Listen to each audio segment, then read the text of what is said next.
김국장 밥 먹자.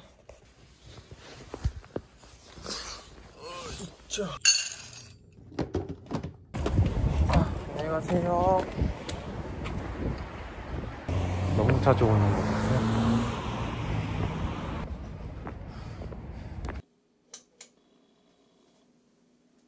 2020년 4월 22일 정경신 교수님의 시차 공판을 직관하고 왔습니다. 재판이 끝나기도 전에 존인 논문 기여 안 해 라는 기사가 쏟아졌습니다. 존인 씨는 공주대 논문엔 이름이 없으니까 기여를 안 한 게 맞아요. 법조기자 검사 자주 만나다 보니까 지가 검사인 줄 알아, 뭐 이런 종류의 당연한 얘기입니다. 이날 재판에서 다룬 쟁점은 공소장에 나와 있는 허위 인턴과 논문 초록 허위 등재입니다. 기자들은 논문 초록이 초록색 논문인 줄 알았나 봅니다. 우리나라 언론 수준을 생각하면 그럴 수 있어요. 여기 등장하는 논문 초록은 정식 논문이 아니기 때문에 조금이라도 기여한 사람은 이름을 다 올려줍니다. 생풀을 구해다 주신 언인분들의 이름도 올라가 있다고 합니다. 이날 재판은 언론에 나온 기사와는 전혀 다르게 검찰의 주장과 공소사실이 싹 뒤집혔습니다. 이날 재판에 기자들이 15명 왔습니다. 원래 기자석이 일반 방청석 뒤에 배정되는데 유독 이 재판은 기자석을 앞으로 배정해놔서 기자들이 카톡하고 노는 게 다 보입니다. 그리고 검찰 측 주신문이 끝나고 오후에 기자를 세보니까 딱 4명이 남아있습니다. 변호인 측 반대 신문은 듣지도 않고 나가버립니다. 그러니 당연히 기사도 없습니다. 이날 뒤집힌 공소사실의 핵심은 정 교수님과 존인 씨, 공주대 교수님이 몇 년도에 처음 만났느냐 하는 겁니다. 검찰 측은 끔찍하게도 12년 전 메모와 이메일을 증거로 2008년도에 만났다고 주장합니다. 12년 전 수첩과 탁상 달력을 압수수색하는 능력을 반의 관만 활용했어도 우리나라 코비드19 피해자가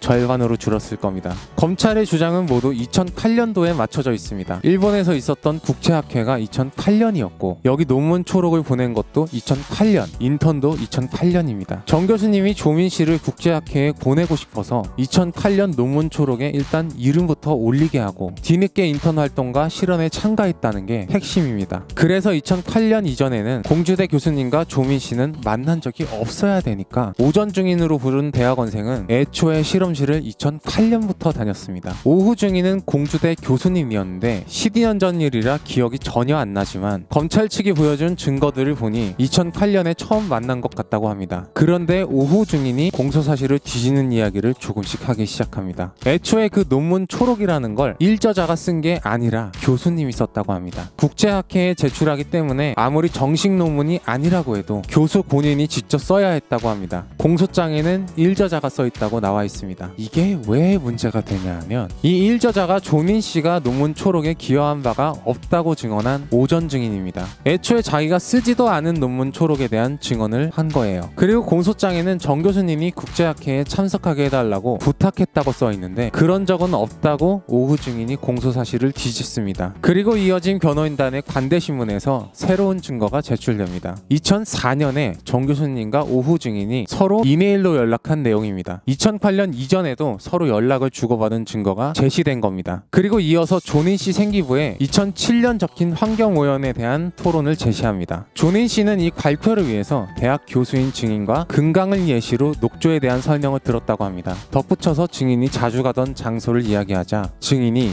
그렇게 처음 만나게 되는군요 하면서 2007년 처음 만난 게 맞는 것 같다고 합니다. 공소사실이 싹 다 뒤집히는 순간 검사의 마스크가 벗겨집니다. 공주대 교수인 오후 증인이 2008년이 아니라 2007년 조민 씨를 처음 만난 게 맞다면 논문 초록을 쓰기 한참 전부터 체험 활동을 한 게 맞습니다. 오히려 굉장히 성실하게 구피, 선인장, 장미를 키우며 달에 한 번씩 이메일로 생장일기와 영문판 책들의 독후감을 보냈습니다. 심지어 성실해요. 공소사실에 적힌 2008년 프레임이 깨져버리자 검찰이 화가 납니다. 막 화가 나요. 막 화가 나서 증인에게 윽박지르니까 판사가 경고를 주기도 했습니다. 이제 검찰이 막 나가기 시작합니다. 아니 실험실에서 허드렛 일을 했다면서 그러는 확인서에 허드렛 일을 했고 물갈이를 했다고 적어야 맞다. 이건 허위다. 갑자기 저와 조론 논문 같은 조를 했던 중국인 유학생이 생각났습니다. 너 한국 오면 잡혀갈지도 몰라. 조심해. 아니 세상 신천지에 체험활동 확인서를 허드렛 일을 했다고 써주는 사람이 어디 있어요. 그리고 이날 7년 전 탁상 달력과 녹취록을 증거로 검사 측은 거짓말 리허설을 했다고 주장했습니다. 조민 씨가 오후 증인과 만나 서울대 의전원 면접에서 어떤 질문이 나올지 함께 쉽게 예측하고 조언을 받는 내용이었습니다. 저는 이게 뭐가 문제인지 모르겠는데 검사 측은 아주 자신있게 6글자로 거짓말 리허설 이라며 녹음 파일을 재생했습니다. 기자들 보고 자 이게 오늘의 헤드라인이야 하는 것 같았습니다. 이날 재판은 6시가 한참 넘어서 끝났습니다. 검찰 측이 얼마나 열심히 준비했는지 한 사람이 증인에게 질문을 하는 동시에 다른 한 사람은 제시하는 증거에 줄을 치고 동그라미를 그리면서 두 분이 얼마나 호흡을 맞췄는지 단히 상상하기 어려운 환상의 케미를 보여주셨습니다. 아주 성실해 보였습니다. 그런데 사실 이날 공주대 건은 자체 진상조사에서 문제가 없다고 공식 발표했기 때문에 전 재판부 총인권 판사는 재판할 필요가 없다고 판단한 내용이었습니다. 오히려 중요한 건 작년 조국 사태에서 최성해 총장 직인 파일이 발견됐다는 9월 8일의 SDS 보도입니다. 이 보도가 나갈 당시에는 직인 파일이 없었습니다. 논란의 직인 파일은 9월 7일 압수수색에서 나온 겁니다. 검찰의 입장에서 직인 파일이 9월 8일 미리 보도된 것은 오보여야만 했습니다. 고양이 뉴스 원재은이었습니다. 안녕!